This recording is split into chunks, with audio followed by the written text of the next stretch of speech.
You're gonna get off of mute there? All right, we're welcome to the Thursday, July 24th, Peninsula Clean Energy meeting agenda. We're gonna go ahead, I think we have a quorum now. We're gonna go ahead and kick this off with a roll call from Nellie. Actually, can we do, a swearing in of some? Oh, good, yes, we have some swearing in to do first. Teresa.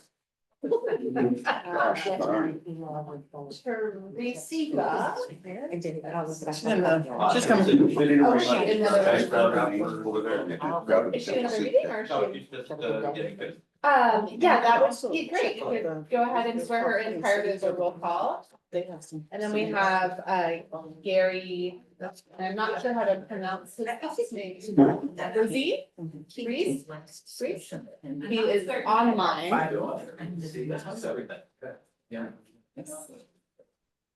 But I'm with you on my time. Hello,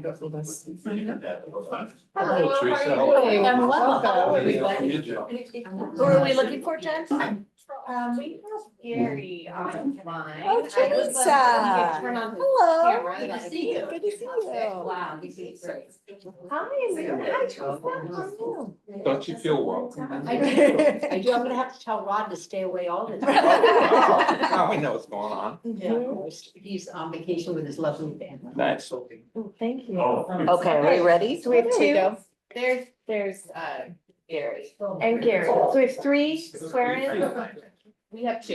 Two, okay, two. Okay, we can go ahead and you can repeat after me and you can feel free to use the cheat sheet right there. So Appreciate that. just for anyone listening and on members of the public, we have Gary, Rizzi from, and he's from Los Banos, he's taking the Los Banos seat. And we have Teresa Pirano, who's sitting in for Daly City tonight. They're gonna be sworn in and then we'll conduct business. Fantastic. All right. If you could go ahead and raise your right hand, I would appreciate it. And then you can repeat after me. This is just on the oath of office in the second part of the form here. I Teresa Perona, do solemnly swear that I will support and defend the Constitution of the United States and the Constitution of the State of California against all enemies, foreign and domestic. I do solemnly swear that I will support and defend the Constitution of the United States and the Constitution of the State of California against all enemies, foreign and domestic. That I will bear true faith and allegiance to the Constitution of the United States and the Constitution of the State of California. That I will bear true faith and allegiance to the Constitution of the United States and the Constitution of the State of California. That I will take this obligation freely without any mental reservation or purpose of evasion, and that I will well and faithfully discharge the duties upon which I am about to enter. That I will take this obligation freely and without any mental reservation or purpose of evasion. That I will well and faithfully discharge the duties upon which I am about to enter. Thank you very much. Thank you. All right, welcome. Yeah. I was hoping to do both at one time, but I'm not sure that Gary. Okay. Gary, we're not able to hear you. Can you hear us? I can't hear you. It is a little low volume. I can hear you. There you are. Gary, could you repeat after me? Of course you I hear me can. okay? Okay, Yes. perfect. Thank you. Your name? I, Gary Breezy, Do solemnly swear that I will support and defend the Constitution of the United States and the Constitution of the State of California against all enemies, foreign and domestic. do solemnly swear that I will support and defend the Constitution of the United States and the Constitution of the State of California against all enemies, foreign and domestic. That I will bear true faith and allegiance to the Constitution of the United States and the Constitution of the State of California. That I will bear true faith and allegiance to the Constitution of the United States and the Constitution of the State of California. That I will take this obligation freely without any mental reservation or purpose of evasion, and that I will well and faithfully discharge the duties upon which I am about to enter. that I will take this obligation freely without any mental reservation or purpose of evasion, and that I will well and faithfully discharge the duties upon which I am about to enter. Thank you so much and welcome. All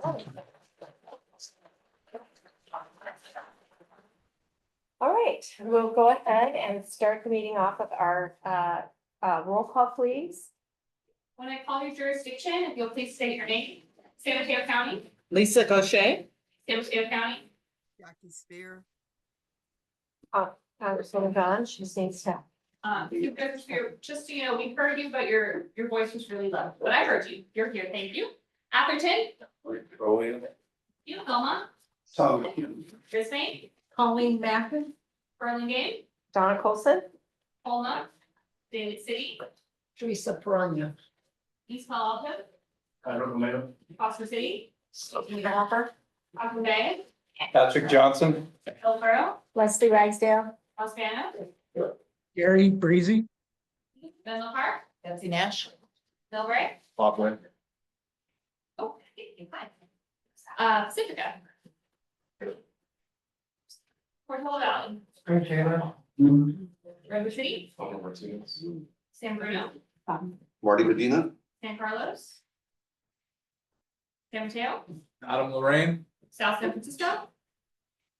Woodside. Hassan Abri. We have a car. all right, we will kick off with public comment. Are there any members of the public who are with us tonight, either here on Zoom or please send emails for public comment about any items that are not on the agenda? Anyone back here? No one online? Okay. Thank you. We will go ahead and close public comment.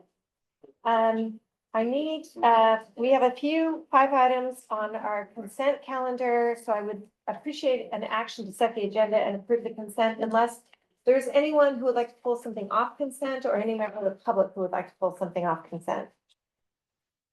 Anyone? Okay, no members of the public pulling anything off? No? Okay. So we have a motion by Director Gaucher. Second. And a second by Director Niederhofer. Can I have a roll call vote, please? San Mateo County, Yes. San Mateo County, Yes. Atherton, Yeah. Belmont, yes. Brisbane, Yes. Burlingame, Yes. Holma, Daly City, I should abstain because I wasn't part of the, You can, I can just vote. yes, I think you can, right? Yes. Can't you? Just If not you can. so. Okay, you may. Okay, yes. East Palo Alto, Yes. Foster Not City, in there for me. Aqua Bay, Yes. Hillsborough, Yes. Los Banos, yes, Menlo Park, Yes. Millbrae, Yes. Pacifica, Portola Valley, Hi. Redwood City, Yes. San Bruno, Yes. San Carlos, San Mateo, Yes. South San Francisco, Woodside. Yes. Motion passes. All right, thank you very much. We'll move on to our regular agenda. Item number 6 is the chair report. We have 2 things to review. I don't, is there, oh, there we go. There's our little slide. The first is an update on our general counsel position. The executive committee has provided direction to the staff in June to support a full-time in-house general counsel. This will be like a C-suite level executive, on par with, Shalini and Nick to sort of round out the team of the leadership. The contract with the county ends at the end of October, but we will retain a small contract for backup support as may be needed. The position will post next week. Sean and Shalini are the hiring managers. I also want to point out that I think Leilani is doing some work on this too, right? Helping out. Yeah, she's the head of HR, so we have her involved. I want to acknowledge her hard work on all this stuff.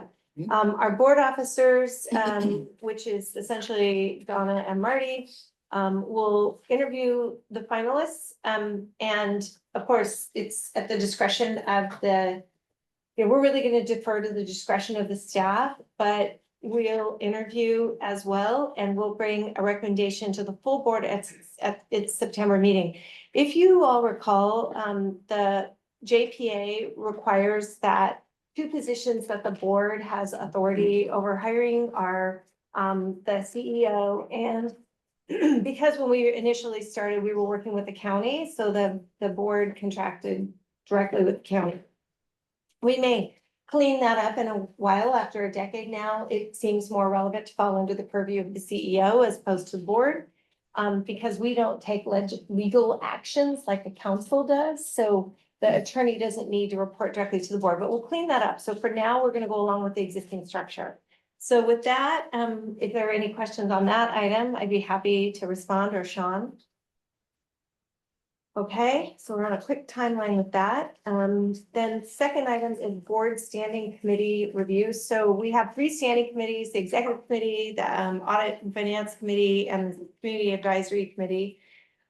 We created an ad hoc committee of Director Mackin, Director Ragsdale, and Director Taylor, and me, and Director Medina, who are working on, I'll get you up to speed, who are reviewing these. We've, the staff has put together a significant amount of information and data of what other CICs are doing. We've got some data around satisfaction of how these things are working. And we're going to be sort of looking at that overall ecosystem.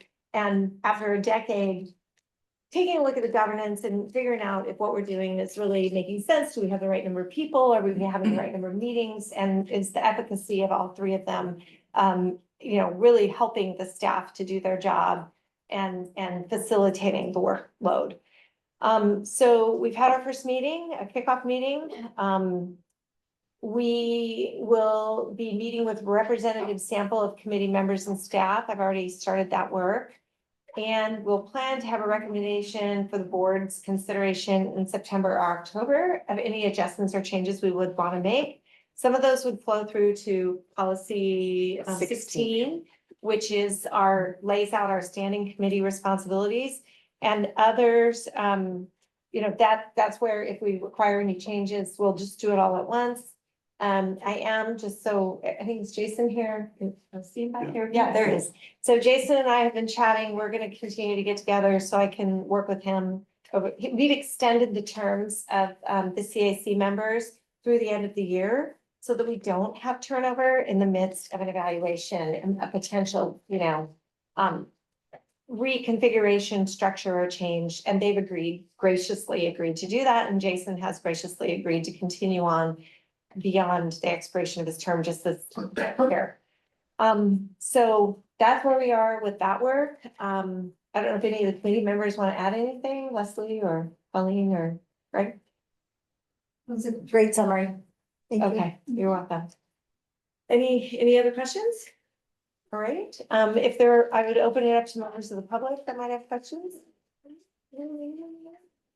Okay, having none, we'll go ahead and close public comment and we'll move over to item 7, which is the board board CEO report, or the CEO report. Okay. Good evening, everyone. It's good to see you again. I'm sorry that I missed you last month, but I've heard from everyone. The meeting went really well, so I do want to thank Shalini for that and all the team that was here to carry things forward. So thank you all. It was a lovely night. My son went with me, which made the entire thing great. Can you remind everybody what your lovely I night was? I went to an event for the 2025 Women of Influence for Silicon Valley. Of which Sean I was one. But all of that is good. The best part was taking my son. The best part for him was that Ronnie Lott was in the room. So like that just made his entire evening and made it all worth it. I also do want to just recognize Supervisor Gaucher, Supervisor Spear, all the Board of Supervisor at the county. Thank you very much for the lovely proclamation. I mean, that thing is proudly in my office. Thank you so much. I appreciate the effort. Okay, with that, we're going to kick off tonight with just a grab bag of things per usual. Tonight, we're going to start with the programs department. I think it's important for you guys to know that for the most part, things go really, really smoothly.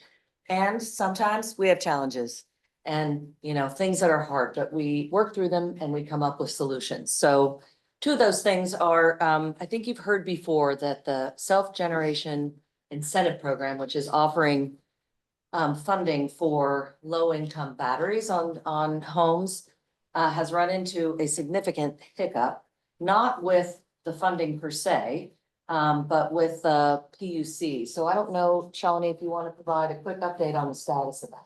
Sure, we have 250 customers from Peninsula Clean Energy that have reserved funds, but the developer that we've contracted with cannot actually receive those incentive funds to build the systems yet because of some red tape and bureaucratic requirements from the CPUC that are actually impossible for us to fulfill.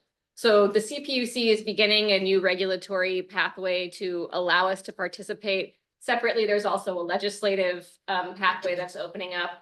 And we may be having some press on this soon. So I think it's likely to happen. It's just a matter of how long we have to wait to get there. So we will come back to you and update you when we have any significant new developments in this area. And Shalini, that amount of money is estimated to be, I think it's about $8 million. Is that right, Peter?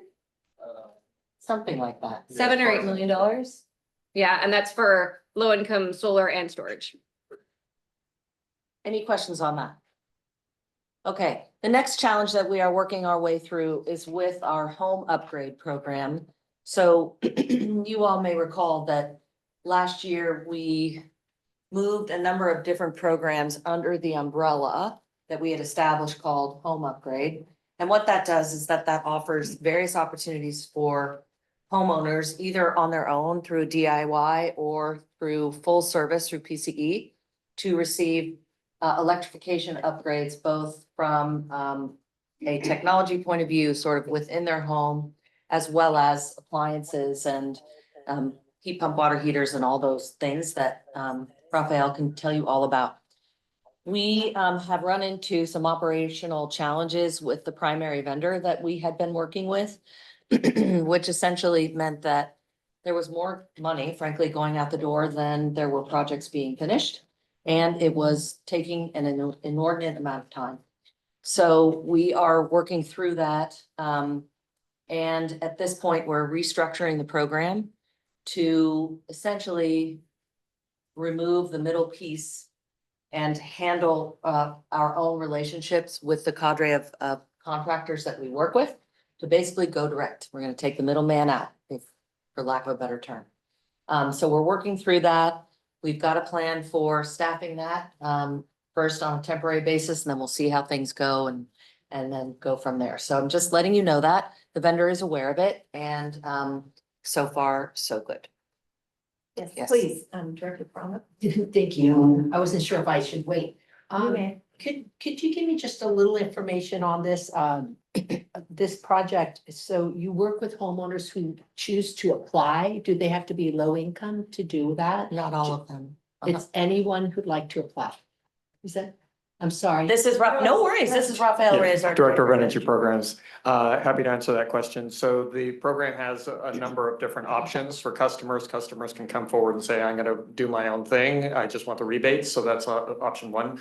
And then the other option is a full, what we call turnkey service, where a customer says, hey, do it for me. I don't want to select a contractor, et cetera. And that there is an income qualified track, which receives substantially more financial assistance. It's sliding scale. So that's sliding scale, so it's HVAC and solar. We don't yet have solar, but we are planning to launch a program in the coming months. Very good. Thank you for that. Thank you. Mhm. Sorry for interrupting. No worries. No worries. So we're making this change essentially to kickstart this, to actually demonstrate scale, and we feel that we're gonna be better able to just take care of it, and get stuff done without sort of this middle piece. So that's what we're working on now. We will continue to report out on progress. On the good news opportunity side, I think it's great to announce that our EV Ready program has now exceeded 2,000 chargers installed.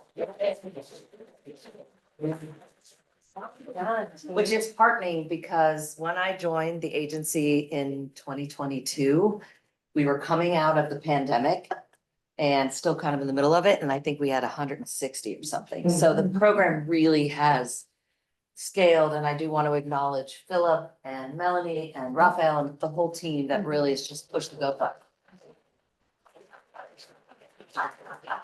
With, I think almost 3,000 more in the pipeline. So I think we're on track to achieve our objectives there. We will be issuing an RFP for EV ready technical assistance. That will be released or was released, sorry, on, July 1st. We, as I put in my report, have 2 RFPs upcoming for our newly, soon to be launched Resi Solar Plus Storage. That is an RFP not only for developer, on the project, but also for financing opportunity at preferred rates and terms. That is imminent, I believe, correct? August, okay? Yeah. And then the last is to let you all know that, as you know, we've had a seat at the table with the Bay Area Air District on all of the upcoming NOx rules and phase out of gas appliances. And we've developed a collaboration with all of the CCAs serving the Bay Area, working to make sure that we roll out consistent programs so that contractors can sort of rely on the fact that we're all singing from the same page, following the same rules. And it's just, we feel that we'll be able to scale it much more. So Raphael will come back, I think you said October, November, to just do a deeper dive. The Bay Area Air District, I think, will be meeting again later this fall. We do not anticipate at this time any major changes to the program, so more to say on that. But I do want to let you know we're at the table, and I think it's something that we should really do more often is working with our sister CCAs, because it just helps the public and all the contractors if we're doing things similarly. So that's the program's update. It's keeping us on our toes. For account services, Leslie Brown is on, but I'll kick us off, and then any questions you have, you can ask. So there is a new PG&E program that's rolled out to all customers, including CCA, called Match My Payment. It's offering up to $1,000 in matching funds when a income qualified customer makes a payment of at least $50 toward a past due amount. So we're trying to basically close the gap on people who haven't yet paid their bills, but may need financial assistance. They have to show some effort toward that in order to qualify. As you can see, households income below 400% of federal poverty line qualifies. This is available until the end of this year or until PG&E's funds are exhausted. We are collaborating with PG&E to get the word out on this program. We sent emails out to about 7,200 of our customers that we think may qualify. What's 400% of federal poverty line? That is a great question. We'll have to look at it. Okay. If somebody could look that up and help me out, I'd appreciate I it. want to say it's like $80,000. I think federal power line for the state is like $20,000. Yeah, it's like 2030. So it's close to 80,000. Thank you. Thank you.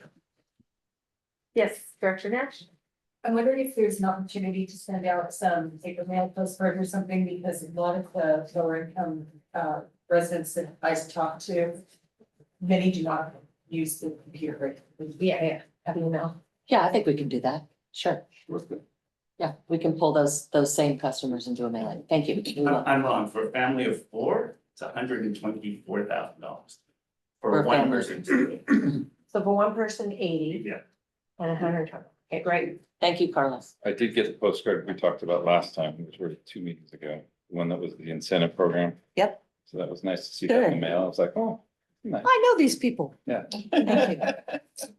Okay, the second is eligible AMP customer outreach. So AMP, oh gosh, Leslie, it's a rearage Management program. management program. We are providing up to $8,000 in utility arrearage forgiveness to Carefare customers. We reached out to a little over 1,400 at the end of June. We have over 100 new enrollments in this program to qualify for that money. Leslie, is there anything more to be said about either of these updates? Okay, hearing none. Are there any questions? If you have deep dive questions, I will refer you to Leslie. Okay, I'm almost done here. Hi, sorry, Oh. Sean. I just got added as a panelist.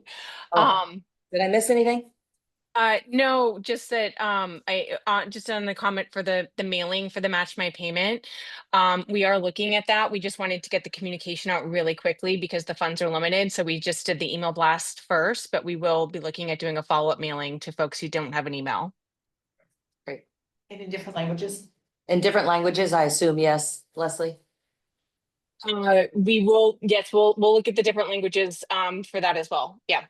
I'm guessing maybe like a big postcard with different With the languages QR, on it. yeah, we usually do like a QR code link to an online version, of a translated letter. PG&E is also doing promotion of this program. We just wanted to help get out the information on it quickly because it just launched on June 9th and it does have limited funding. So we wanted to get out really quickly to just target people that we thought would qualify for it and give them an extra nudge to look into it. Okay, great. All right, if there's nothing else, thank you, Leslie.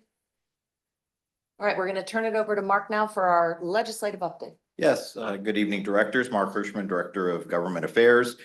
State update first, and then later in the evening, we're going to have a more fulsome discussion of the federal situation. State legislators are in the middle of their summer recess. They return to Sacramento on August 18th, and then it'll be a sprint to the finish with the current session ending on September 12th. An update on SB 540, that's Senator Becker's bill, the Pathways Initiative, which we've discussed previously. You should find a letter with your at your seat this evening, something that Peninsula Clean Energy signed on to.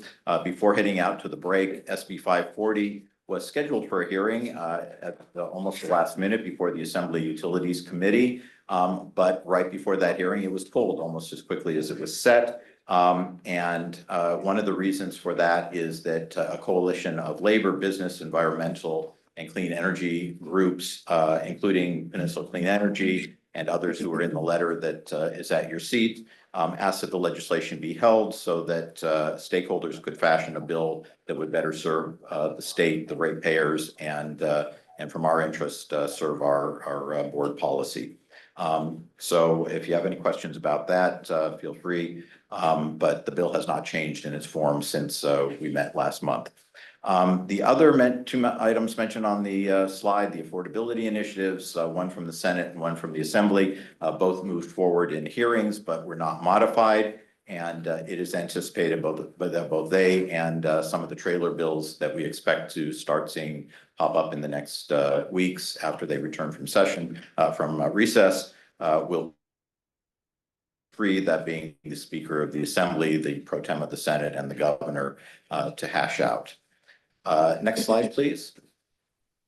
AB 306, which morphed into AB 130, you may recall last month, and in your packet, there's information about AB 306, which is the Schultz bill that was part of a package of bills sponsored by Assembly Speaker Rivas to support rebuilding in Southern California after the wildfires. It moved quickly through the Assembly and then stalled a little bit in the Senate, but at the last minute, or almost the last minute, the last week, it became part of the budget bill that was passed by the legislature on June 30th and then signed by the governor. And so a little bit of information about what's in that bill, and because it is now immediately law, it became law as soon as the governor signed it, because it was a budget bill. The new law limits building code changes for residential construction between now and 2031, including reach codes. And the expressed intent of the author was that limiting the updates to the building code would help housing construction in the state. We emphasize that the bill only applies to residential construction, and reach codes for commercial buildings can still be implemented. Cities can adopt the new 2025 building code, which includes many all electric advancements when compared to the previous edition. And as noted on the slide, there is an important exception that was added at the 11th hour, in part due to efforts by Peninsula Clean Energy and Silicon Valley Clean Energy, that allows for reach codes if a city has a general plan referencing greenhouse gas emissions. So the question is, where does that leave us? And to be clear, we cannot provide legal advice, and it will be up to your local agency in consultation with your legal counsel to determine the impact of AB 130 and the applicability of the exceptions. But there is a memo from Silicon Valley Clean Energy that has been drafted, and we have advised your staff as to how to obtain this memo. PCE staff have proactively reviewed the general plan of every member agency, as well as their climate action plans, and we have a summary available as related to the AB 130 exception. And then there's another route that the legislation provided for jurisdictions, and that is that the ordinance, if you have an ordinance in effect on October 1st of this year, then it will be permitted. We recognize that this is a difficult route if cities have not already started down that path, but a couple of our jurisdictions have, and they will need to get that done before October 1st. I want to mention the leadership on this issue from our PCE programs team, and in particular, our Reach Co-Champion, Blake Hershaft, our Building Electrification Program Manager, and Mike Mielke of the Government Affairs team. And stay tuned for more information coming for you at our September board meeting. We'll provide an update on new model REACH codes for building decarbonization. And happy to take any questions. Thank you very much. All right, thank you, Mark. Okay, almost done. Board education. So I think we've announced many times that the CAISO tour, the second one this year, will be on Thursday the 13th. Please let Nellie know if you want to go. It's a day-long trip. It's fantastic. We learned a lot in the first round. Diablo Canyon tour has been postponed, which is such a bummer because it took us a really long time to find the date. But it's due to refueling timing. There was nothing we could do about it. They canceled us. So there are 2 dates in December that we're looking at. Nellie will reach out. The deal is that we had also taken out a block at a local hotel. We must use that by the end of December. Sorry, by the end of the year, end of December. So we've got to take the trip this year. So hopefully one of these two will work for folks. Okay. I'm reminding again that we're taking the month of August off from public meetings. So I'm hopeful that you all will rest up because we have a busy fall. So this is a draft right now, but I just want to give you a little preview of what's coming. At the September 25th meeting, we'll be closing out our existing strategic plan, which will be an aggregated report out of all the goals that were put in place in 2019 and how we've done against those goals. We will have our DEAI action annual report. In the future, that DEAI report will roll into our strategic planning annual report out. We will have 1 or 2 power contracts coming to you. We hope to have a recommendation on a new office contract. Hopefully that happens in September. If not, that can always push out, but that's the thing that we're looking at now. The REACH code discussion, as was just discussed, and the potential of a new agency name. So Gwen has been before you a couple of times to talk about the process here. We have been searching high and low for ways to have a public discussion on naming options. And it turns out that that is strongly ill-advised by our consulting group for 2 real reasons. One is that it would hit the press prematurely and potentially just turn into a public circus and public. It would come out of scope. And then you have the potential for folks to buy domain names to kind of block things that would cost us money to basically get out of that situation. So there is a naming committee, as you know, that's been working on this since April. We have added Rick DeGolia and Marty Medina to that committee just to make sure that we have board leadership. Donna's also being kept in the loop. So that's coming your way. And hopefully it all works out and we are excited about it. So more to come. October is our board retreat. Please don't forget, we start at 5:30. We will have an industry trend speaker. We're currently considering a number of different opportunities for what that would look like. Probably to look at not only California trends, but national trends as per our chairwoman's request. We will adopt our new strategic plan. Woo-hoo, that's taken a while, but we're getting there. We do want to have a big chunk of time available just for open board discussion on what you see as your priority. What are your city's priorities in the coming year? What are you hearing from your constituents, et cetera? Hopefully, we will have a new agency name to recommend and adopt if you choose power contracts. And we're coming into our 10-year anniversary in 2026. So that's draft, that can change, but it just gives you a little flavor of there's a lot that we're going to be tackling in the fall. Are there any questions about that? And the only thing missing in there is our standing committee review. Indeed, sorry about that. Yep, one of those two, indeed. This is all the various activities that we are up to this summer. We have a new staff member joining us in innovation strategy. And then I think you also know that our own Alejandra is also moving over to innovation strategy in the next couple of months. So we will backfill that position. Again, we are not meeting again till September, so enjoy your month. And that concludes my report. All right, does anyone have questions? Okay, Steph, yes. I'll give a comment. I appreciate some effort being taken to see that even committees may not necessarily meet in August, as I'm looking at that schedule, because you know, it's one thing to have a board vacancy and then have everybody still meet in the committees, so. No, all public meetings are. Yeah. Yes, breaking. Millie. And if I could just add regarding Diablo Canyon, Brianna just sent out a doodle to everyone, so if you could please fill that out, I need to let them know by next Friday. The hotel, so I need to let them know pretty quick turnaround, these are your calendars. And let me know how December's shaping up.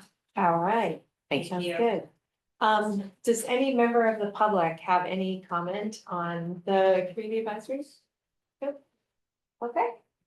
We'll go ahead and close this item and we will move on to invite Chair Mendelson up to provide a report out on our community advisory committee. Thank you very much. Good evening. Peninsula Clean Energy, Chair Colson, honorable PCE staff and board and members of the community. I'm delighted to share with you what occurred at our Community Advisory Committee meeting on July 10th, 2025. The first thing we did was go over the future of the Community Advisory Committee, and as Chair Colson reported, we were very happy to be thanked for our continued service. And those of us like myself who have been on since the beginning, were asked to stick around. I'm happy to do that through the end of the year. We know that we've been hopefully valuable to you and appreciate the gratitude that you've expressed to us to continue the mission that you guys have prescribed for us many years ago. The next thing we did was receive a report from the Chief Financial Officer, Nick Bajur. I want to point out that he did a great job. It was one of the most comprehensive and comprehensible reports we've gotten on the budget. And for those of us who are not normally familiar with that, I don't know if you share those fears when you get those reports. It was really great. We heard about your fiscal budget for this year and the 5-year plan, the normal PCIA pitfalls and everything else, and it was wonderful. All of us were very well informed and excited to hear that. And I'm not exaggerating or kidding. The next thing we did was we took up a discussion on PCE's banking services, and we unanimously made the following recommendation, which I'll read here in a second. But I do want to commend, as I did last month, that you check out the report that committee member John McKenna made in our June meeting. He did a 20+ minute presentation on all sorts of cool things I didn't know about. And just personally, I went back to my company the next day and started to look at what we were doing.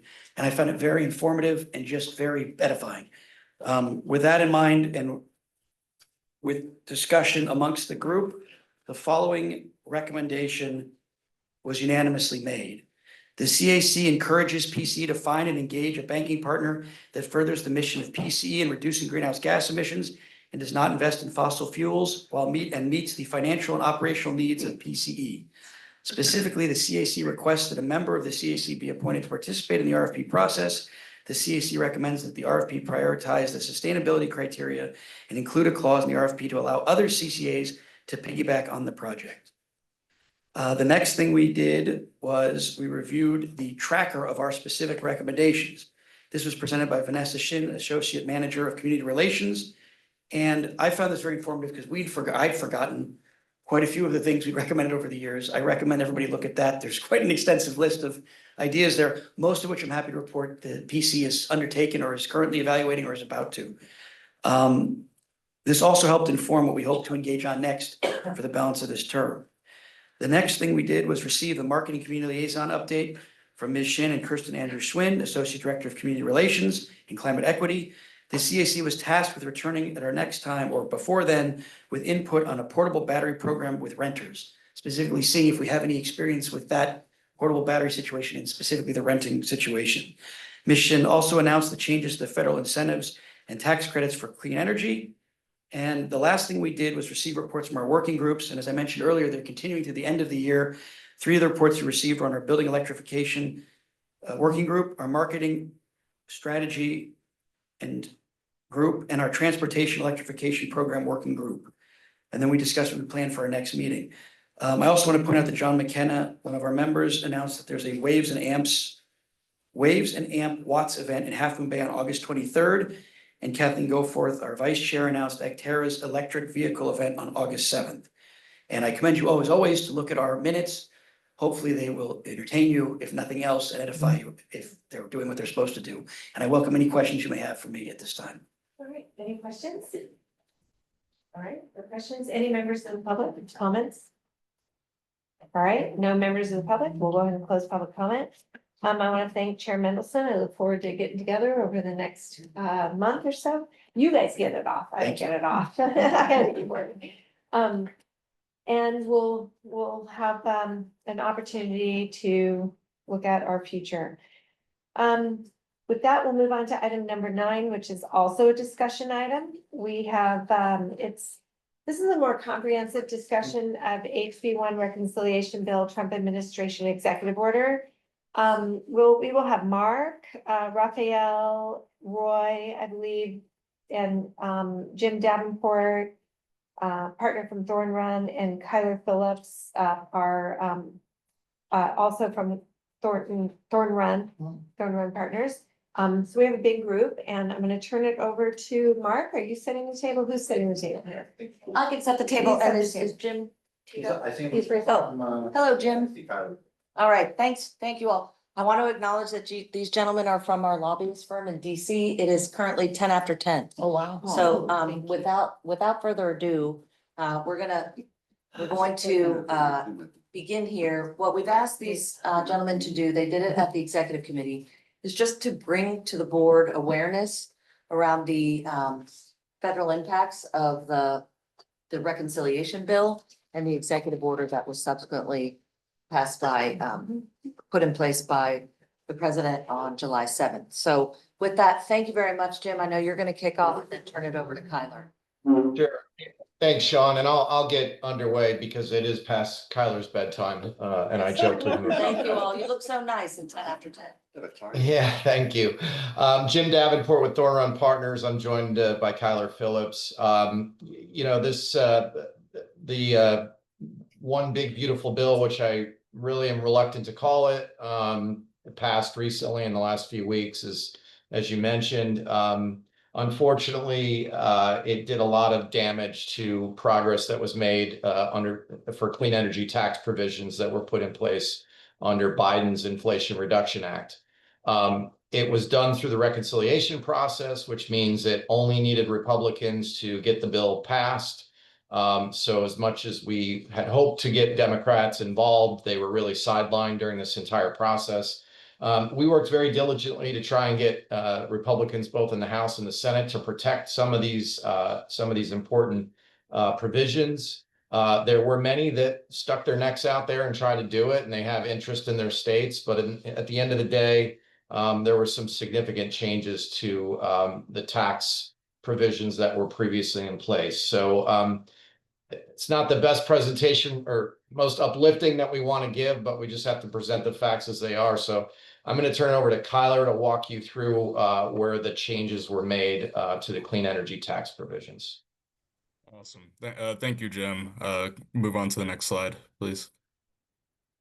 So yeah, this is just sort of a really broad overview of the tax credits that we really care about, and thank you, and where they were changed or terminated by the One Big Beautiful Bill Act, the Reconciliation Bill.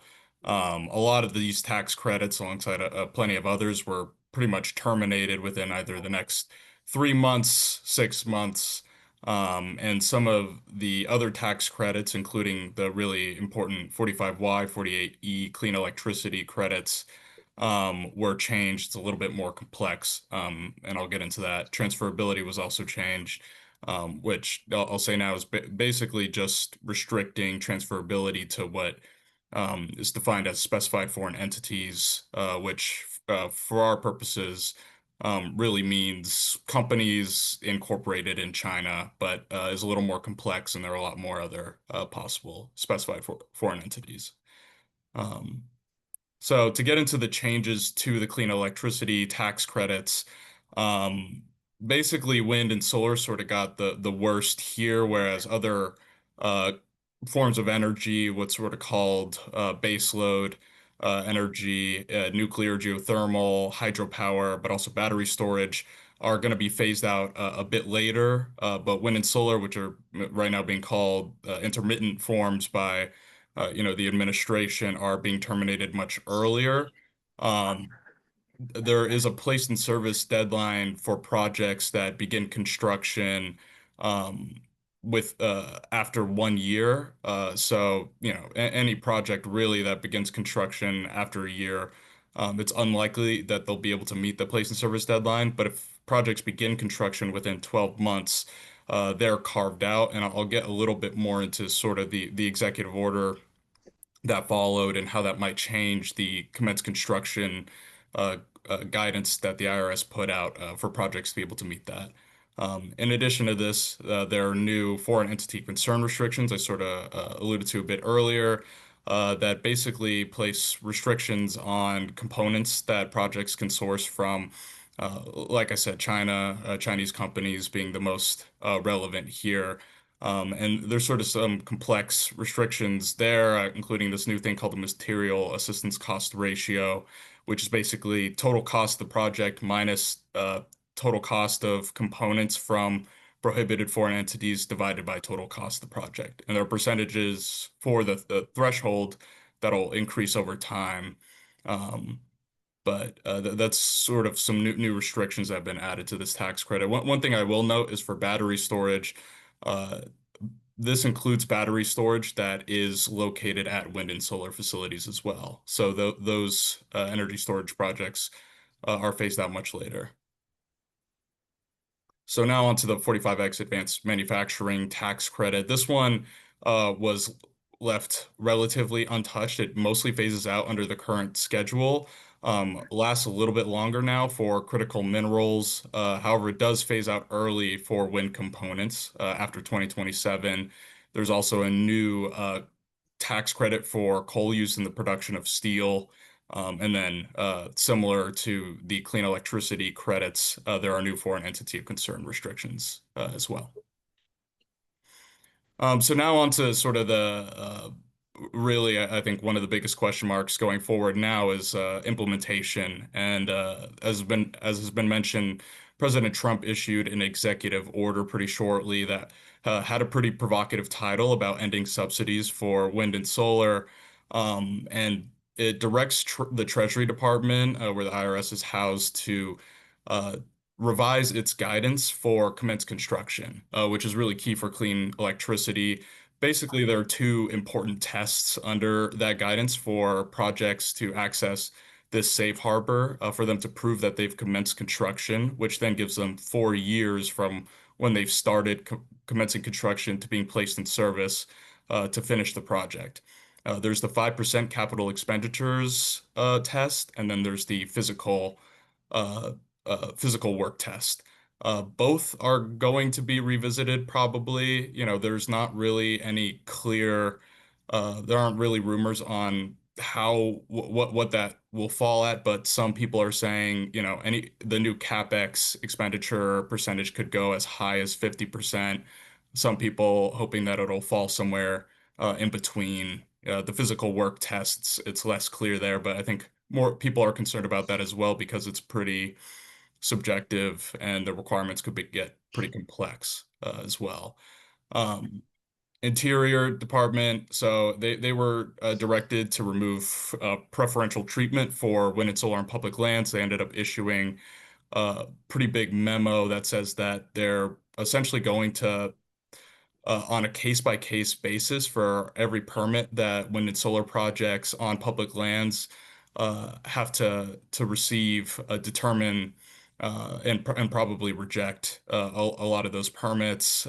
There are also some people speculating that this could also apply to things that are adjacent to wind and solar. So, for example, if a wind project is on private land but has a power line running through public land, that could potentially also be threatened by this memo. So that's sort of where things stand right now on all of that. As Jim mentioned, maybe sounds a little grim. We should hear something within the next month or so on the IRS guidance. It could be just a notice. It could be a full-on rulemaking. There are some people who are hoping that this is mostly theatrics to sort of appease the members of the House GOP who are really opposed to the IRA tax credits, but that Trump kind of struck a deal with at the last hour to make sure the bill went through smoothly. But especially with now there are talks of a second reconciliation package in play. There's also others that think that, the requirements themselves, even if the revised guidance gets litigated, it still causes so much uncertainty that'll end up canceling or stalling a lot of projects anyways, which is sort of the goal in the eyes of many of the Trump administration. So that's sort of a high level overview of where things stand. A lot of outstanding questions, but we're happy to answer any. I'm gonna go ahead and open it up for questions, if anyone has any. Yours just here, and then we'll go back to the rest of our team. Okay. Jim and Kyler, thank you guys very much. You are Good night. officially done for the evening. Good night. We Thank you very appreciate much. you, and I know there will be more coming, so thank you for your continued service. All right, thank you all. All right, so the second part of this presentation will be to hear from Roy Zhu, our Senior Director of Power Resources, there you go, who will talk to us about, bringing all of this home and what this means for projects for us. And then we'll hear from Rafael to talk a little bit about what the impacts are to our programs. Is that working? No. Nelly or Brianna, do you guys have a, Oh. you get it? Okay. No, I think that you control that. Oh, grab it. Oh, I got it. Okay, great. Good evening, Roy Street, Senior Director of Power Resources. So you just heard a very good summary of all the changes coming from the bill, the new bill, and also the directives from the executive order. I'm here to talk about, at a very high level, how it might impact the industry, the renewable industry as a whole, and our future power procurement. So I won't repeat everything that Kyler just mentioned, but I'll highlight three main game changers for the industry. First one is obviously the accelerated tax credit phasing out for solar and wind projects. And that is huge for solar and wind, because unless now the project can demonstrate a beginning of construction by July 4th of 2026, they must meet a online date in 2027 or they'll lose ITC. Even if you start construction or able to demonstrate that within the next 12 months, the project has to come online 4 years after. And so that will put a deadline of 2030, mid-2030 for any wind solar projects to qualify or to get ITC. The second one is the new foreign entity of concern, or what we call the FIAC rules or restrictions. And this, in particular, the material assistance provision in there, and that is really targeting Chinese battery or sourcing Chinese battery for energy storage projects being developed here in the US. And what this essentially means is if you're a battery project and if you're trying, and you cannot demonstrate start of construction in the next 6 months, the project will very likely not being able to meet the cost ratio threshold for 2026 and therefore not qualify for ITC. This is a very targeted restriction for Chinese battery. And the third one was a result of the executive order from July 7th. As you can see from the first two, a lot of the thresholds are dependent on the beginning of construction timeline. And the executive order directed the Treasury to revisit the beginning construction definition and qualification. So once that is changed, all the assumptions we had before or the projects had before on whether or not they qualify for these tax benefits will change. And now we don't know what these guidance are, and we expect it to be more stringent. That was the intent of the executive order. So what would that look like is the question. And the uncertainty of that of itself is creating a lot of concerns in the development world, right? Would that mean the project has to demonstrate physical work on site to some extent to qualify? Or does it mean that you have to spend more than 50% of the capital cost? What is considered a substantial portion, which is a term that's used in the executive order that was never seen before in any IRS guidance? Will the guidance be applied retroactively, and to what extent? And we'll face further legal challenges, which will create more uncertainties to determine what qualifies, what doesn't qualify. So all of these things are question marks at this moment. Now, because of these uncertainties on beginning construction, the projects are trying to cover all their bases that they can by spending money, basically, right? So that's the next slide here. So one thing they could do is to buy more equipment, right? Or start physical construction or more of that. So all of that had to take place in the next 6 to 12 months in order to qualify for some of under these new rules. So what those all these actions will mean is it will push up costs on equipment, push up costs in construction, because they have to compete for the limited resources. And also because of the uncertainties, there will be less investment in clean energy, and that will drive up the finance cost. So all of that will means things will get more expensive, right? So in the long run, we expect to see a reduction in new solar and wind. That goes without saying, because we had these tax benefits for solar and wind for so long. We will see a fallout of that, and any gap will be most likely filled by thermal resources, unless we have some breakthrough in technologies. And then battery projects, they do benefit from an extended or maintain the same timeline for qualifying for ITC, PTC, but they now have to manage the FIAC rules in order to maintain the tax credits, meaning that they have to find other sources of battery, not non-Chinese batteries. So what does that mean for PCE, for our long-term contracting? So we're engaged with quite a few projects to meet our 2030 100% renewable target to maximize our 24/7. We've been talking to a lot of projects, and a lot of them are impacted, some of them are not. So the projects that we're talking to now with a COD expected prior to 2030, they are all, for the most part, be safe on preserving the tax credits for a couple of different reasons. One, some projects have the ability to start physical construction right away because they have the permitting in hand, they have funding, because they're more advanced in their development phase. Some had already diversified their supplier to source domestically or to avoid Chinese equipment. Some qualify under a legacy ITC rule that started construction or demonstrated start construction prior to 2025.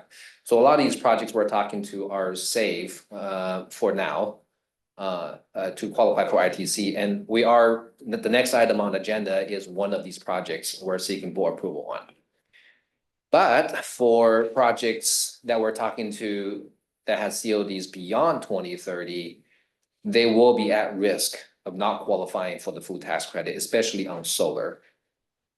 And it creates tremendous price uncertainties. And some of these projects don't even know when the COD is because of the interconnection bottleneck problem that we have in the state. And on top of all that, tariff is still unsettled. So we still don't know how the tariff situation will play out in the next couple of months. So what are the other potential impacts on future procurement? It is a little premature and too early to tell and look at price curves for energy, for environmental attributes, for resource adequacy, because the market is still trying to react to all these developing news, right? And some of them haven't been sorted out yet, especially the expected treasury guidance on what's considered a beginning of construction. But generally speaking, we expect prices to go up in the in the 2030s due to the phasing out of the tax credits and increased cost pressure on the battery. The one positive thing is the preserving of the ITC timeline for storage, right? So the ITC for storage won't phase out until 2034 and completely phasing out by 2036.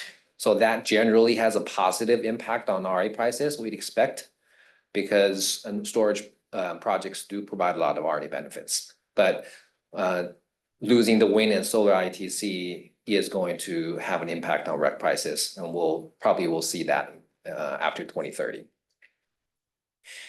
So what does that mean in terms of our ability to meet the 2030 goal? Staff believes that we still have a very good chance of meeting the 2030 100% renewable target. First of all, we have a very solid foundation with our current portfolio, with the contracts we're already contracted and mostly not impacted by the new bill and the executive order. And if we can secure a few more renewable resources that can keep their tax benefits, that would be a plus. One of them will be, as I mentioned, it's the next item that we're seeking approval on. And we're also assuming that the REC prices will remain reasonably in 2030, in case we need to procure any PCC1 RECs from the market. And what does that mean in terms of future expansion opportunities? Procurement staff believes that limited scale expansion is still feasible, but we just need to be more cautious. We just need more time to study it and plan in advance for procurement as the industry goes through this very drastic transition. And then there's some other dynamics, mostly state dynamics, and how the state interplays with its federal actions. And the first one, and I alluded to earlier, is the interconnection timeline, both in terms of the study process and then physical construction and build out of the upgrades. These right now take a long time, and that's not news. We all know that it takes a long time to interconnect a project. And that is more problematic now, right? Because the eventual COD date will determine whether or not this particular project can qualify for the tax credits, right? If they were on the edge initially to qualify and somehow the upgrade takes 2 more months to complete, then all of a sudden the economics just collapses because they no longer qualify for the tax benefits. So that is a problem. And permitting, so we've heard there's talks about removing or making CEQA requirements more manageable for projects trying to develop in California. But now we also heard the Department of Interior trying to do the other way and imposing more restrictions on permitting. So we don't know how that's going to impact these projects. And then the last two are really state mandates on reliability, especially in light of the AI boom, and also the continuous and ongoing requirements on RPS and clean energy goals. So how are they going to react to these federal actions with affordability in mind? So it was already very challenging to balance the priorities among sustainability, reliability, and affordability. And now with these new rules that's targeting clean energy development this balancing act is gonna be even more difficult going forward. And that is my last slide. I'm happy to take any questions. All right, any questions? Yes, Director Mackin. Roy, I don't know that you can give us all a credible answer. How much with development of AI and data centers would you anticipate this affecting the grid?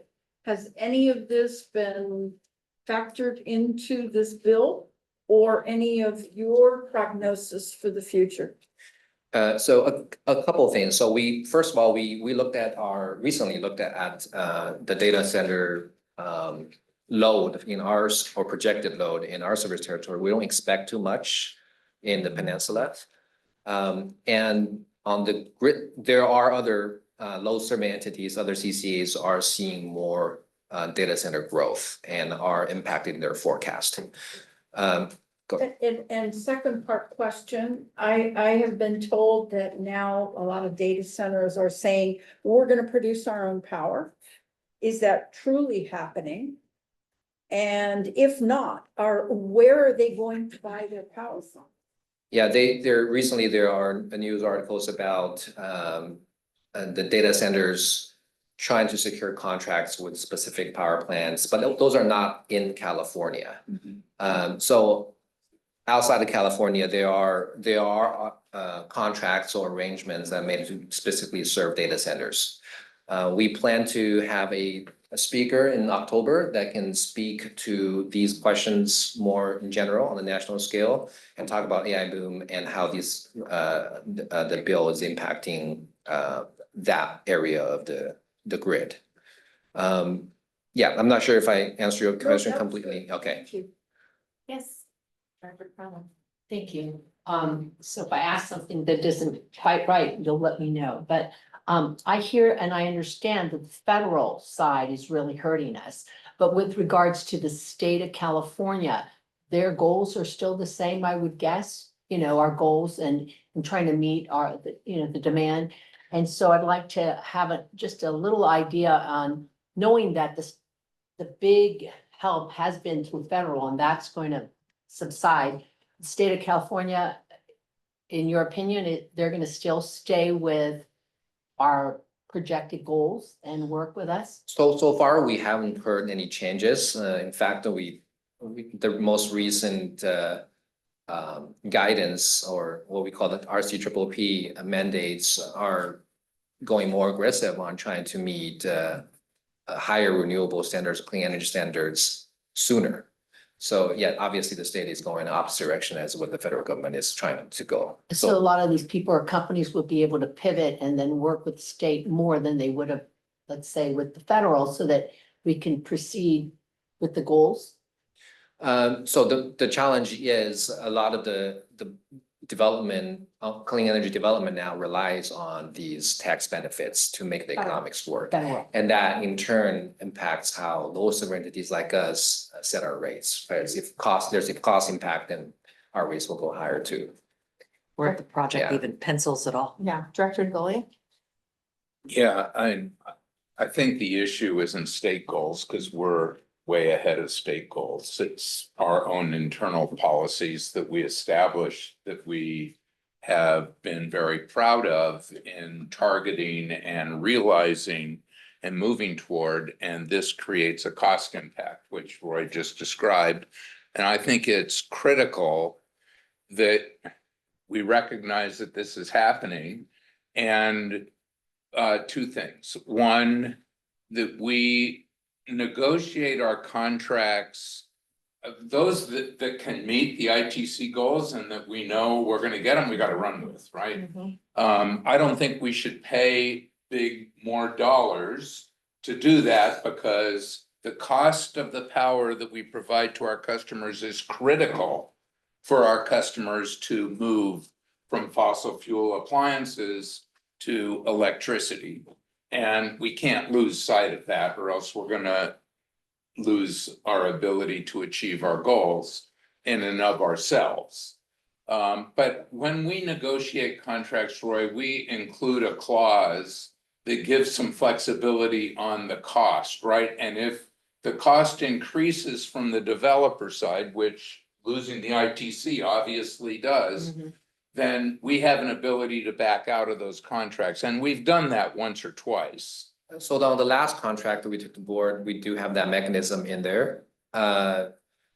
Without disclosing too much in the public meeting on the specific terms, some contracts, we're able to negotiate that out so that there's the seller or the developer is take on more risk on those, depending on the negotiation of each contract. Some where we have a moving scale of a risk sharing mechanism. Some, we push all the risk onto the seller. So if the contract has a critical go, no go decision point in it that is past where we know the ITC will be available, I think it's critical that we have that clause in the contract. I don't think that we should slow down our contracting because number one, we should assume that this administration is going to change in 2028. Now, it might not change, in which case we're going to have to change our strategy. But I think we should assume it's going to change so that we can stay on our path into the future. But where those contracts would have the ITC adversely impacted by these policies, unless those policies were to go away in 2028, I think it's critical that we have that clause in those contracts. Yeah, we definitely have a protection, even so in the case where we have price openers or adjusters, there's always a cap beyond which we will not absorb the costs and we can terminate, either party can terminate. So we always set a cap in those instances. Right. Roy. Yes. I'm sorry. It is, well, I think presently solar and wind energy production is cheaper than any of the thermal production that's out there, correct? I mean, to bring online, because of the tax credits, is that? Solar, definitely. I mean, we've seen articles or industry analysis to say even without the tax credits, natural gas price is still higher than solar and wind. So the market, even though we're losing the 30%, right? And you know, 30% is pretty sizable, right? $200 million project, $60 million. You get to deduct that straight up. If you have a tax liability, all these guys have tax liabilities, right? I mean, that's like cash in their pocket. But the market then would probably not adjust to a place where thermal energy production sources are cheaper than solar wind. Well, and you're saying wind is on the cusp.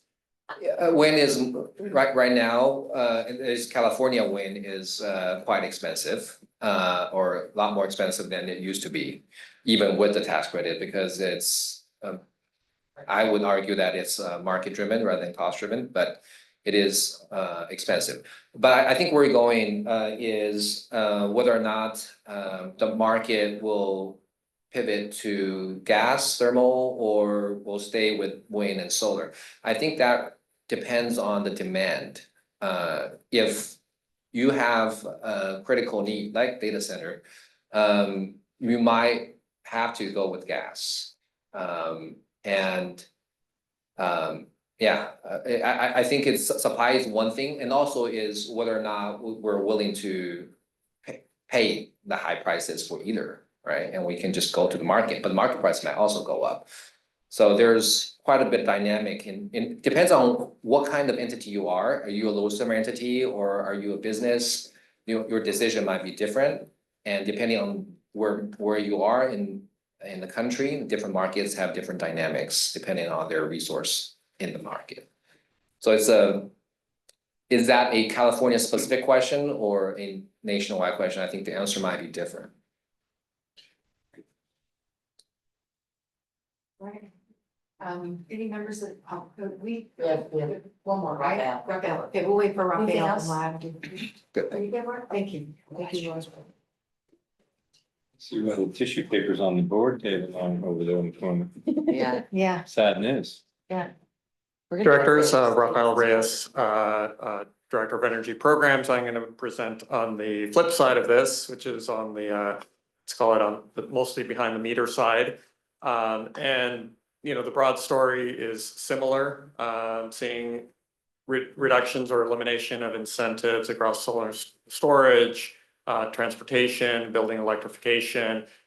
Looking at it from its broadest scope, and this is a little bit opinion and interpretation, we certainly will see near-term impact on adoption rates. How much, we don't know exactly. However, we do feel that the overall fundamentals on the market, particularly in transportation and in solar and storage, remain very, very positive. So if we take a look specifically at electric vehicle adoptions, globally electric vehicle adoptions as a percentage of total of new vehicle sales was over 25% globally. We're a little over that mark here locally. The world's largest market, China, sales of new vehicles were 40% were electric. There's enormous market momentum around electric transportation. And that in fact translates also to the solar and storage side, because all of the manufacturing that's going into developing batteries for vehicles actually also supports fixed storage. So, and we've done calculations that we still think that from the standpoint of much of our work, you know, there will be an impact, but we will be able to continue moving forward. Probably the biggest impact is going to be in building electrification, where the market is much earlier in its development. And so turning here to specifics, on the electric vehicle side, we see the loss of tax credits for new and used vehicles.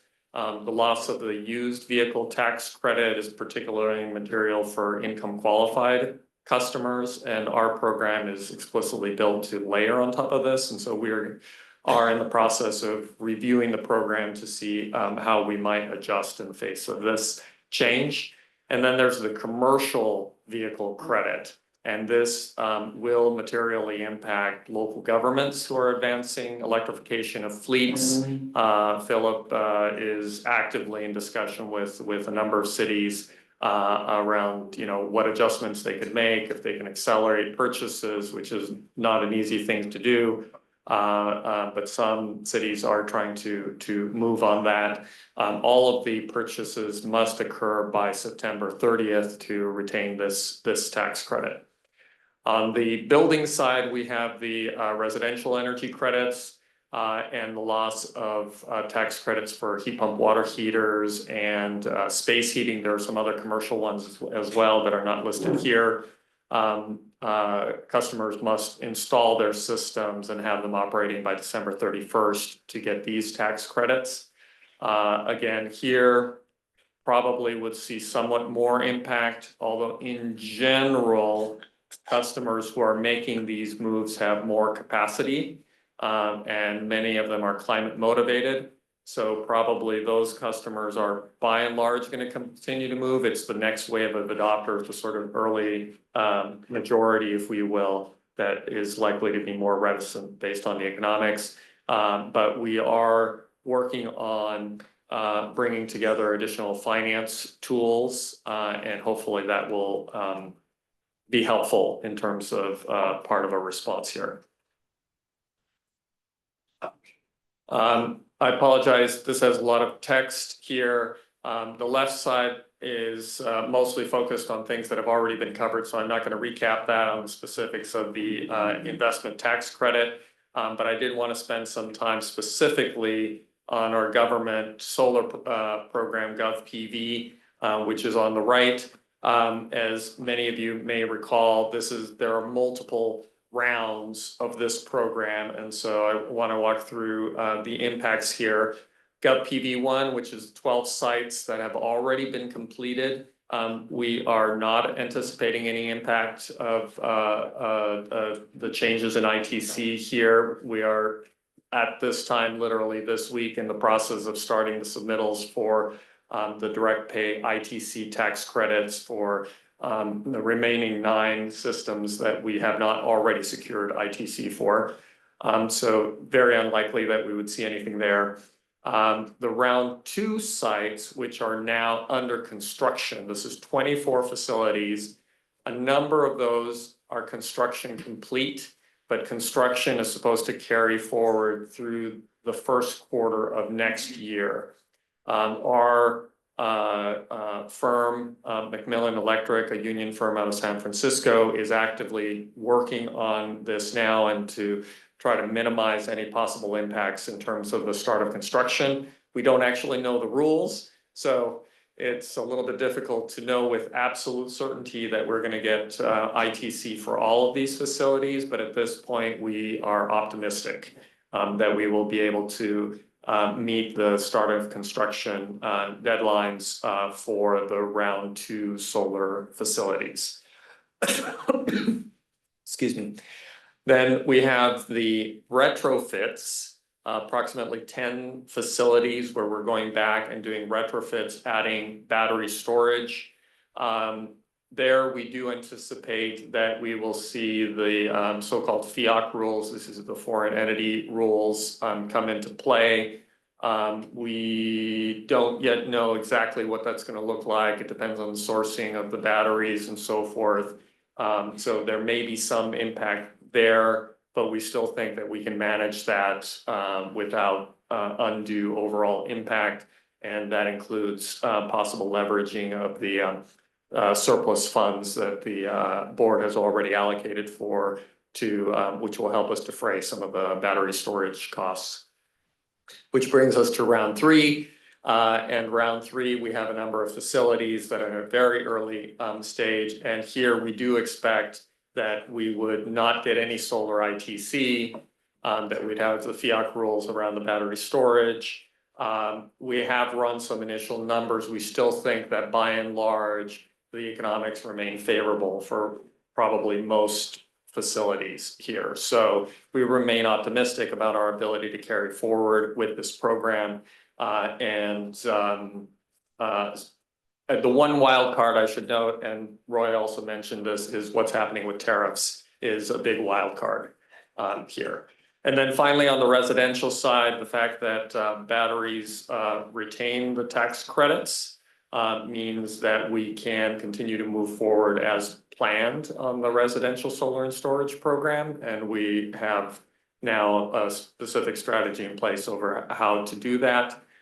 We do in general need to continue to reduce soft costs associated with solar and storage.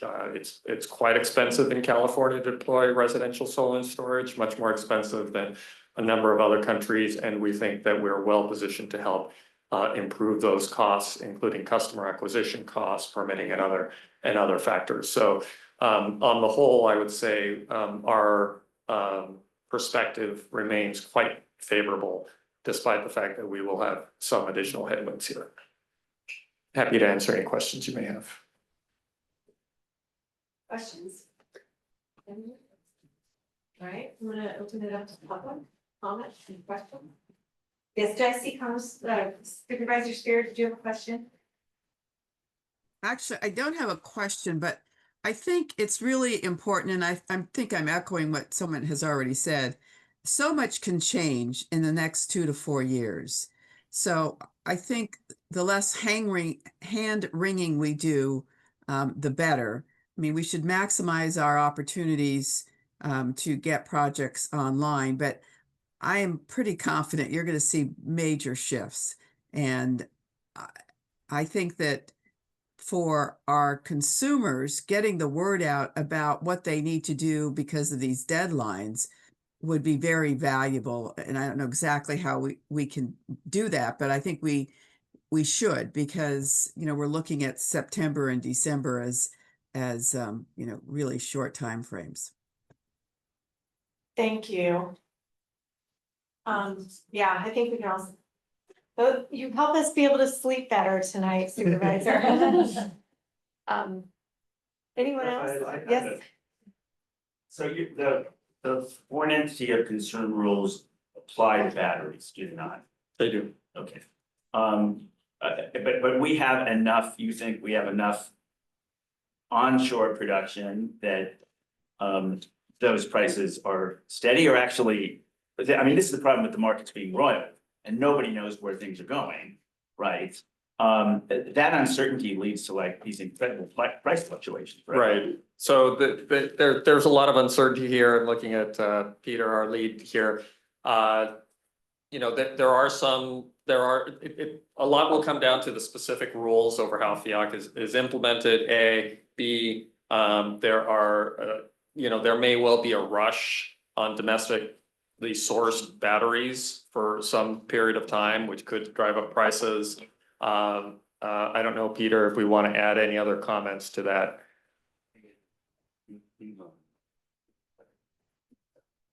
Thank you for the question, Director Romero. Peter Levitt, Programs Manager for Distributed Energy Resources.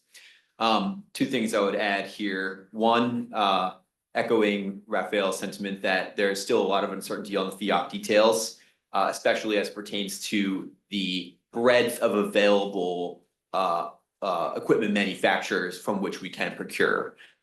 Typically speaking, for distributed energy batteries, there is more domestic manufacturing in the United States from which we can procure. So that's important. And then secondly, I would also say that even if we can't procure domestic content and we need to look at low cost foreign content on the battery side, losing ITC for distributed energy projects actually has less of an impact on the total project cost compared to utility scale projects.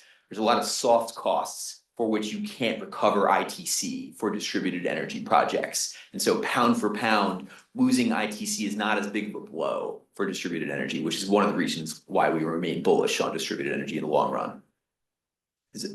But I think that helps, but losing the ITC on the solar means that we would be concentrating on existing solar installations that would then get battery, or because the solar now becomes 30% more expensive, correct? Yeah, so yes, we would still pursue, in the long run, we're going to try to maximize ITC with respect to the for energy storage, the energy storage portion of projects. So for solar and storage projects, even though the solar ITC will fade away, just like Roy explained how it's going to on the utility scale side, for distributed energy projects, we're still going to try to capture ITC for battery storage. And they still think, even with the phase out, that we should be able to thread the needle, but I think it's still TBD. Is that a correct summary? Yeah. Yeah, Very so much we're working to still crunch the numbers and figure out what's possible for gut PB3. And I should also note that the FIAC rules actually are not synonymous to domestic content. So for example, a maker like Samsung would not be prohibited under the FIAC rules. And so there are foreign producers of batteries that can comply with those rules. Until the executive decides that they're beforehand. Which could be Tyranny tomorrow. of uncertainty. Change the day with that. Thank you. All right, that was a discussion item. I'm gonna go ahead and just really quickly open it up again and make sure. Do we have any public comment? Anyone have any comments, thoughts? Nothing. All right, we'll close public comment and we're going to move on to an actual action item, our last item on the agenda tonight. Pressing ahead. Which is approval of a resolution delegating authority CEO to execute 2 power purchase agreements. And I'll let the staff, we have Roy and Mehdi are going to lead this discussion. And we have a guest speaker, Colin Cardwell from Intersect Power. Do you want this, Mehdi? Yes.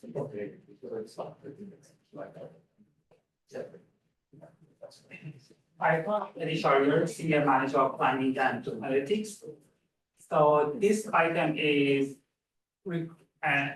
so basically just go over the recommendation, asking the board to approve resolution delegating authority to Sean to execute 2 PPAs, 2 contracts for IP Darden 3 and IP Darden 4, 2 solar plus storage projects with a delivery term of up to 12 years and a commercial operation date of June 1st, 2028, in a total amount not to exceed $333 million.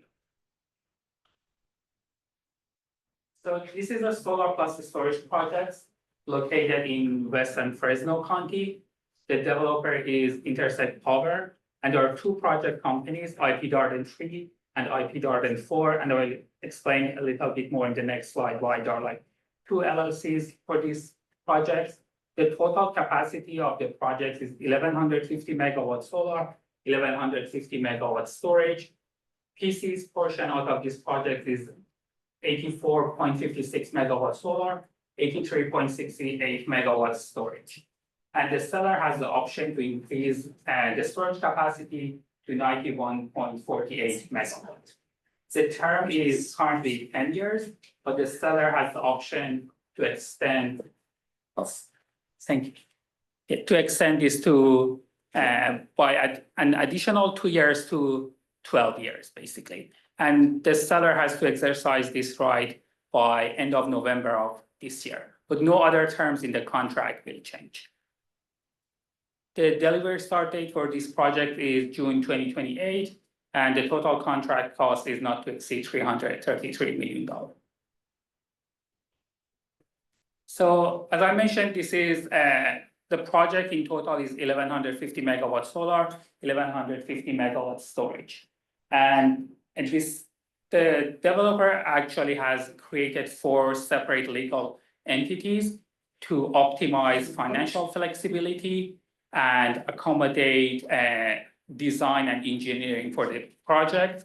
So there are like IP Darden 1, 2, 3, and 4, all with the same capacity, 287.5 megawatt. And there is one single off-taker, a utility off-taker for Darden 1 and Darden 2, and then Darden 3 and Darden 4 are shared among 6 different CCAs. And PC is contracting for portion of Darden 3 and Darden 4 for a total of 85 megawatt solar and 91 megawatt storage through 2 separate contracts with identical terms.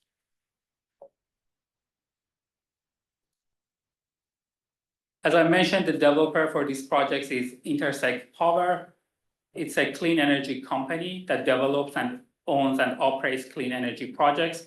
Currently, they have 2.2 gigawatt of operating solar and 2.4 gigawatt hour of battery storage in operation and construction. Most of their projects are in California, but they have some projects in Texas as well. And this project will be built on agricultural land that is no longer able to support agriculture. And this was the first project to be approved under CEC's opt-in certification process, which is basically a one-stop shop for all to acquire all local and state permits, basically. And as we have done some analysis, this project does not impact any protected areas and that are determined based on the USDS protected area database. And this project will be built in accordance with the National Fire Protection Agency standards as well.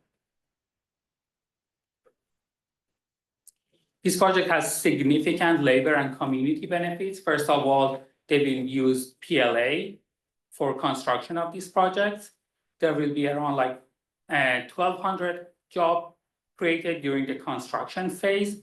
And during the operation of these projects, there will be total of 40 jobs, from which around 15 jobs will be permanent. And the developer Intersect Power has committed to $12 million community benefits with Fresno County over the lifetime of this project.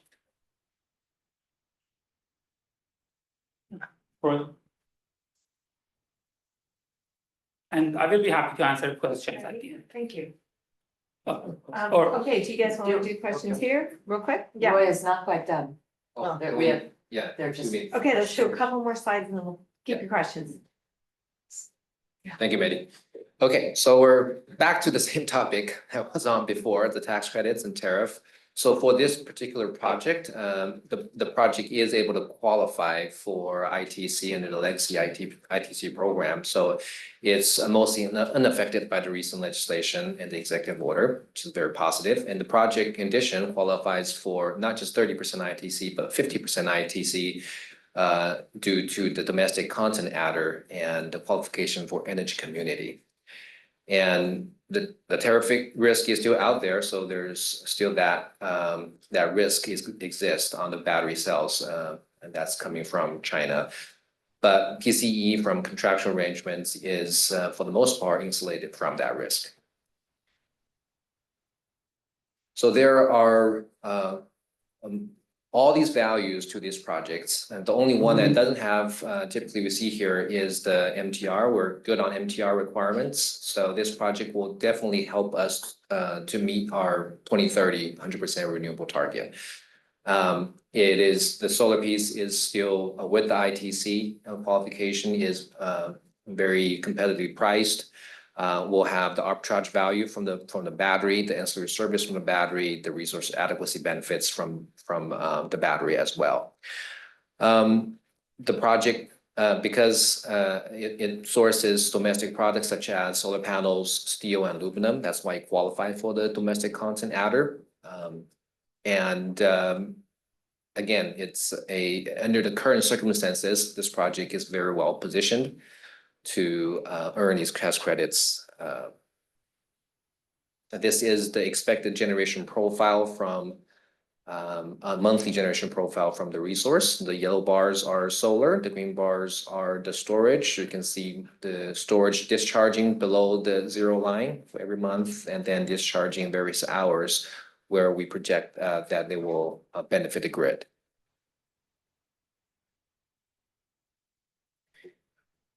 And so this is a summary slide, basically, very well positioned and de-risked development project with a very near-term COD in 2028. Right, we talk about the cliff and the tariff and all starting to tie to the placing service day, and a near-term COD is very helpful in that regard. We're procuring one piece of a very big project, and that is state supported, as Mandy mentioned about the CEC permitting process deployed on this project. And we'll be sharing with the project with other CCA partners. And we did a price comparison to all the projects that we're currently negotiating, and the project prices that we received through our RFO last year. And this project is very well priced and has no escalation throughout the term. The term of this project is actually a very favorable piece because it's 10 to 12 years. Typically, we see new projects being offered anywhere between 15 to 20 years. So the diversification on term length is very important to build a solid and risk-free portfolio. And the last bullet is why we really wanted to have this approval in July. It will help the project to obtain financing on time and solidify its interconnection process. Both are very important to maintain the project schedule. And this is where I will turn over to Colin Cartwell from Intersect, our partner here. He is the Director of Origination from Intersect Power. We negotiated very hard on this deal over the past couple of weeks, and give credits to both my team and Colin's team for closing this deal on time for the board approval. So Colin, if you want to say a few words about the project and commitment to the project. Thanks, Roy. I think we had a great time over the past couple months negotiating this one. It's grand all the time. Record time. Yeah. Howdy, folks. It's great to meet you all. I also just want to say the Diablo Canyon tour sounds amazing. I hope you guys all attend that if you can. That'd be pretty incredible.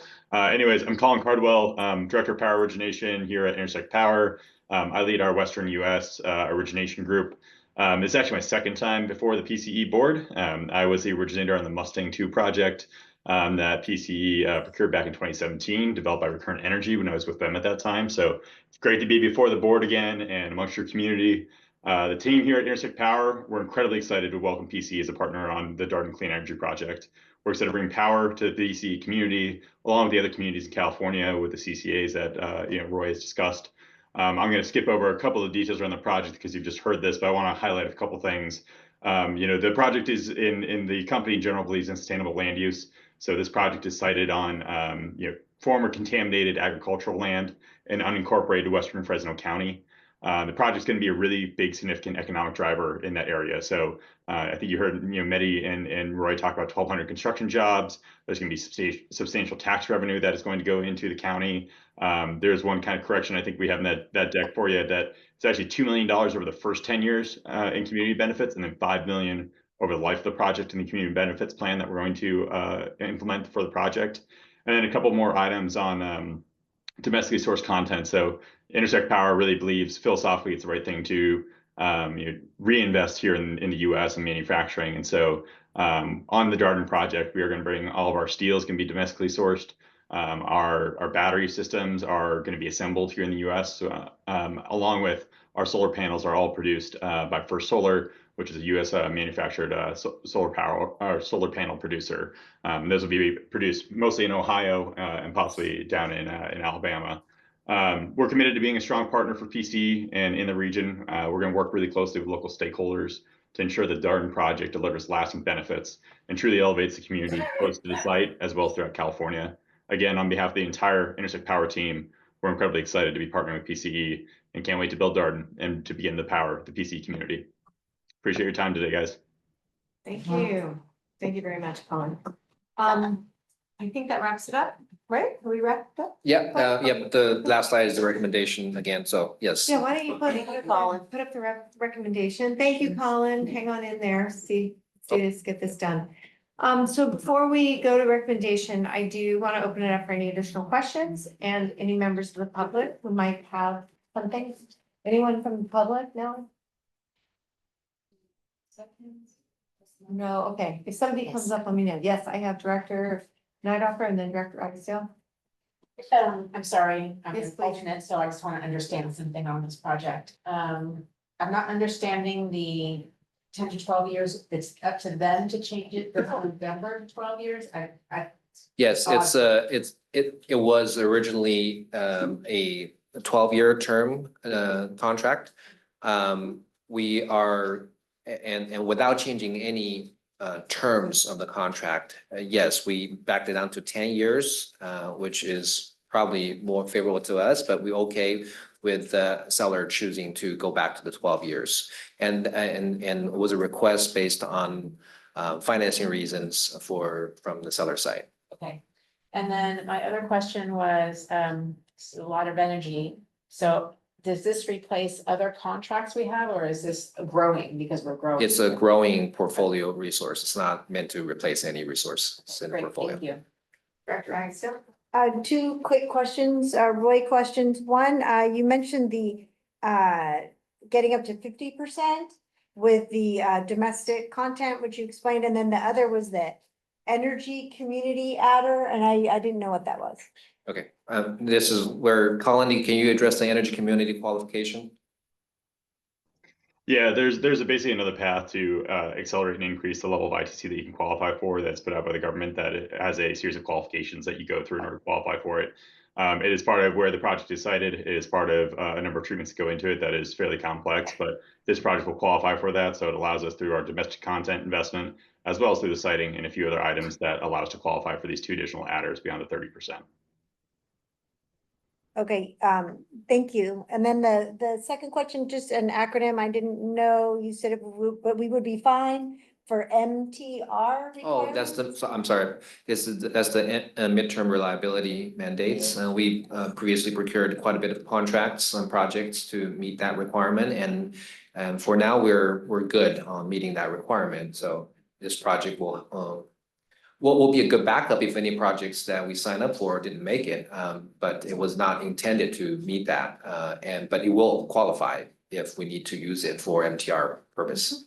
Perfect, thank you so much. Yes, do I see someone over here? Anyone? Yes, yes, go ahead, Director Romero, and then we'll go to Director Jones. Yeah, I had I guess it's a question for Colin. So this needs to be placed in service when, and how certain are you that you can actually place it in service so that indeed you capture all of the tax credit benefits? Yeah, this is a great question, especially after the presentation you guys just had on the reconciliation bill. So this project actually is able to qualify and be safe harbored under previous tax treatment prior to the expansion of 4080 and 48Y. So it is safe harbored under just 48 of the tax code, which required commence construction prior to the end of 2024, which we have already met that tax treatment on the project. So our tax credits for this project, as well as the majority of our portfolio, is already safe harbored. So they're not at risk from this reconciliation bill because they're protected from previous tax treatment that has already occurred. Thank you. Oh, the only question I had was, I noticed that it was sporadic where the farmland was, and I was wondering, wow, why did they give up that land? And then there was answered because it's hazardous wasteland. Yeah. But then I noticed that there's other lands around it. Now, are those other lands hazardous also, and are they available for purchase down the road to expand what we're already building? Go ahead. Yeah, it's actually a pretty interesting thing with this project. This is actually all one landowner, which is pretty unique for this size and scape of land. This is all with Westlands Water District in this area, but the surrounding area, there is a lot of additional land, which our company may or may not have some positions in that surrounding land as well. So it is an area that, as we mentioned, it's former ag land that is now contaminated, and so it is kind of a ripe area for development of renewables, especially given where it interconnects onto the grid. So there are a number of folks who are developing in this area, in this county, and in this region of Fresno. Thank you. Other questions? I have one comment. Comment, please. I want to kind of wrap with a comment here to really acknowledge the team. We always acknowledge your good work, but I think it's important for you all to know that this project came up not last minute, but it's been accelerated such that we are basically first of the counterparties in the CCA space to sign with this project, which gave us, we think, some very good leverage on terms. So, and wanted to meet tonight's meeting date. So I do want to just thank you all for burning the midnight oil, getting this done, and making sure that we are, continuing toward our goals. So thank you guys for all the Thank week you. and night. Yeah, thank you. Yes. Thank you. Yes. Don, can I just ask a question? I appreciate the presentation. I just have a question on the community benefits. Could you explain a little bit more about what $140,000 will do on our sides for community benefits for this project? Is that Roy or Colin? Well, the $140,000, well, it's so we took our project share and multiplied the total community benefit that's for the entire project. But that will go to Fresno County. But Colin, if you want to speak more about that. Yeah, we have an entire plan that's set aside for how we engage with the community, and basically the way that we go about this is we start from the very early days of fighting, partnering with local community members around, hey, what does this community need? What are they missing? And sometimes that takes the form of, hey, their fire station needs some help and needs help buying a new truck, or they need computers in the local school. And so each community benefits plan for each project is unique. But that money will be spent on, based on priorities for those local communities of what their needs are going to be. We can provide details. I think, Roy, we can provide you more details on what that plan looks like following this probably in a non-public forum, if that would be helpful. Yes, thank you. Yes. I'll go Director Prana, please. Thank you. How far away is this project from homes or businesses, town? How far away is it? My understanding is pretty far, but Colin, you probably know this better. Yeah, it's kind of in the middle of nowhere in the Central Valley. That's not very close to anything. Director Johnson. So basing off Elisa's question, I was thinking, what's it benefiting the community now? We talked about jobs and it was pretty significant, like 1,090 or something, and just going off I'm gonna memory. go back to that slide. Yeah. Now, how many of those jobs will actually be for the community, or is this gonna be outside labor coming in to do the work?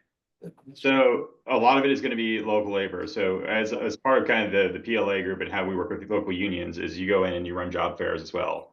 And that's part of the development of, the workforce agreement that we have within your contract as well, dictates a little bit of this work that you are supposed to go in and have these job fairs and develop in these communities. And so that's a lot of what we do. And what is common practice here in California is you want to hire as much local labor as you can. You want to help reinvest in those communities, just as we've done with our domestic supply chain, just as we're kind of reinvesting. It's the same thing here, that you try to bring in as much as you possibly can as is available in the local area. And then whatever you can't, you try to bring in from the next closest local area. The other question I would be, is there on-site employees that monitor at the facility, is that budgeted in there also? For in terms of like operations and maintenance, yeah, Yeah, they're like the grid go, or one of the panels goes down, is that it also, I'm assuming that of course is in. That's in the permanent yeah, jobs. it's line. permanent jobs, yeah. And I also just remind everyone that PCE has a general policy of, when we put steel in the ground, we work with local communities. You know, in the past, we've had, that's how Los Banos came to us, was we had an adjacent project. We worked with their local community and we always offer them the opportunity to participate with PCE. And that's exactly how we have Los Banos, for many of you who may not have been here from the very beginning. And so we have in the past met with Fresno County and we've met with the city of Fresno. So, you know, we will always keep those lines of communication open to work with the local jurisdictions because Fresno is not in a CCA. So there are a lot of really good benefits to this, but, you know, we've also offered to help them form their own CCAs, like be an advisory capacity. So there's other community benefits potentially, if they were to be interested, that we could assist with regard to joining our movement. And there's no visual impacts blocking somebody's views or anything when they build. Have you driven through Fresno? I haven't. I've flown over it. I grew up out there and I will tell you right now, we're okay. The bigger issue is always usually like environmental, you know, if there are, you know, plants or animals or any type of life things that are impacted, environmental things that are impacted, and that we have a policy in our policies that we have a environmental analysis on that done to make sure that anything we're doing is not adversely impacting the environment. Yes. Just curious with regards to when we talk about staff, are we using, I know it's good to use local, are we using unions? Is that part all of the union. project? It's a project All labor union? agreement. Very good. It's a PLA. That's what I was, okay, thank you so Yeah. much. Yeah, that is also one of our policies, that where we can, we try to use project labor agreement or labor.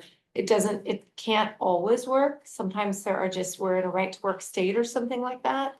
And so we'll use prevailing wage, but our policy has always been to obviously provide really strong and excellent jobs with benefits to the local community. Nice. And it's a standard contract requirement in our. It is. Yeah. Thank you. All the things you didn't know we were doing. All the wonderful. Yeah. Anyone else? Director Lorraine or anyone? I see anyone else? Okay. Then in order to get us out of here on Want to time. go back to the recommendation? Yeah, we'll go right back to the recommendation. We have a motion on the floor by Director DeGolia. I have a second by Director Taylor. May we have a roll call vote, please? San Mateo County, Yes. San Mateo County, Yes. Atherton, Yeah. Belmont, Yes. Brisbane, Yes. Burlingame, Yes. Colma, Daly City, Yes. East Palo Alto, Yes. Foster City, Yes. Half Moon Bay, Yes. Hillsborough, Yes. Los Banos, Yes. Menlo Park, Yes. Millbrae, Yes. Pacifica. Yes. Did I hear Pacifica? No. I hope not. Are they here? It's just not here. Portola Valley, Aye. Raymond City, Yes. San Bruno, Yes. San Carlos, San Mateo, Yes. South San Francisco, Woodside, Yes. in motion. Passes. Yay. Very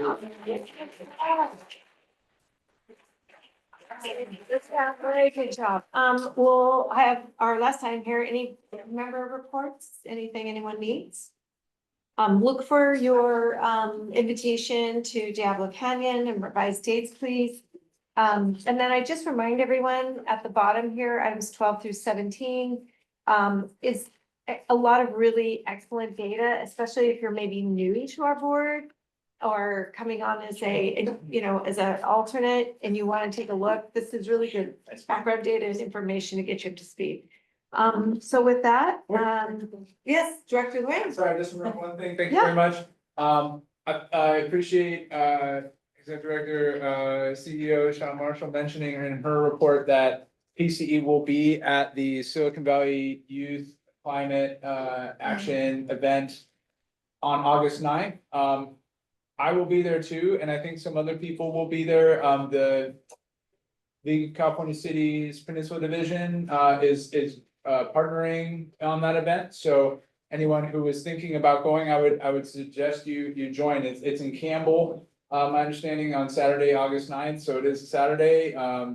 And there's a small charge for electeds to register and be a part of it, but this is like an all day long event. There's going to be a lot of amazing youth from San Mateo County and Santa Clara County, many of whom are already doing awesome work and are going to be showing it in various sessions. There'll be opportunities for us as electeds to take part in breakouts. So I would just encourage you to attend, and I can share a link with Nellie about more information. But thank you to Peninsula Clean Energy for being here. Thank you. Yes, Director Mackin. I just wanted to thank you, Donna, for calling attention to the marketing report. I was really impressed. Anyone who hasn't taken the time to look at the outreach they've done, it's Yes, absolutely mind-boggling. They're doing a great job, and I want to thank them for that. really appreciate it. Yes, Director Rice. I just wanted to add on to Adam's. I wish I could be there. My niece is getting married and that does take priority. But I would encourage you all to invite youth in your community. It's free for them.